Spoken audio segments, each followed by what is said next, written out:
Iran के खिलाफ जंग में अब अमेरिका भी कूद गया है।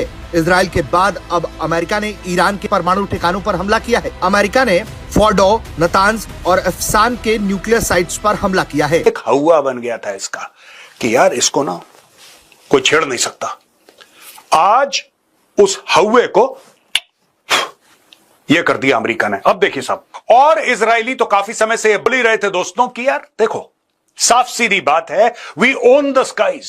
याद रखना आने वाले दिनों में ये बिल्कुल नंगी होके मंजरेआम पे आएगी।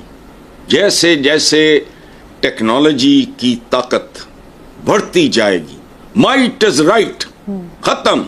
इवन इंडिया के अंदर लोग जो हैं वो ये कह रहे हैं कि ये क्या मतलब what does why is this so. For example, अब इंटरनेशनल एटॉमिक एनर्जी एजेंसी जो है वो क्या उसकी वैल्यू है।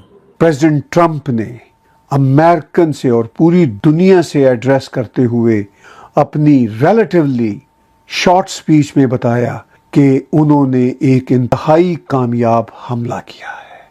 ओए, हम तो बरादरियां अपने मुल्कों में नहीं हैं। हिंदुस्तान में मुसलमानों के साथ, अक़लियतों के साथ, मसीहियों के साथ क्या सलूक हो रहा है? ये साथ है, दुनिया की सबसे बड़ी डेमोक्रेसी है। ये ढोंग है। क्या हो सकती है? ठीक है, हमें इस चीज को थोड़ा सा इस मामले से भी स्टडी करना चाहिए। लेकिन ये वो 3 फोर्डो, नतांज एंड इस्फहान 3 ऐसी साइट्स हैं जिनके ऊपर उन्होंने हमले किए। मैं देख रहा था इवन इंडिया के अंदर लोग जो हैं वो ये कह रहे हैं कि ये क्या मतलब what does why is this so. For example, अब इंटरनेशनल एटॉमिक एनर्जी एजेंसी जो है वो क्या उसकी वैल्यू है। ये जो ट्रीटी होती थी, ये ट्रीटी हम दुनिया में करते थे, ट्रीटी का क्या मकसद रह गया? ठीक है जी, इंटरनेशनल एटॉमिक एनर्जी एजेंसी का क्या मकसद रह गया? कुछ भी नहीं। ठीक है, कोई मकसद नहीं रह गया। और ये सारी बात है, they are great parts, they do what they like to do, they don't care about others, they don't want to do anything. ठीक है, वो अपनी मर्जी करना चाहते हैं। वो उनको इस चीज से कोई गर्ज नहीं है कि कौन हमें क्या कहता है, ये कौन हमारे बारे में क्या ओपिनियन रखता है। आप देखिएगा ना कि दुनिया के कौन से मुल्क ऐसे हैं जो इस पे क्या बोलेंगे, दुनिया क्या बात करेगी दुनिया।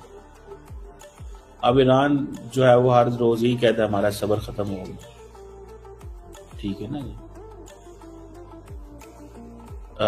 मुझे ये चीज है, मुझे this is what I understand. ठीक है जी, ये इसको भी अंडर एस्टिमेट नहीं करना चाहिए। मेरा ख्याल है पाकिस्तान जो है ना वो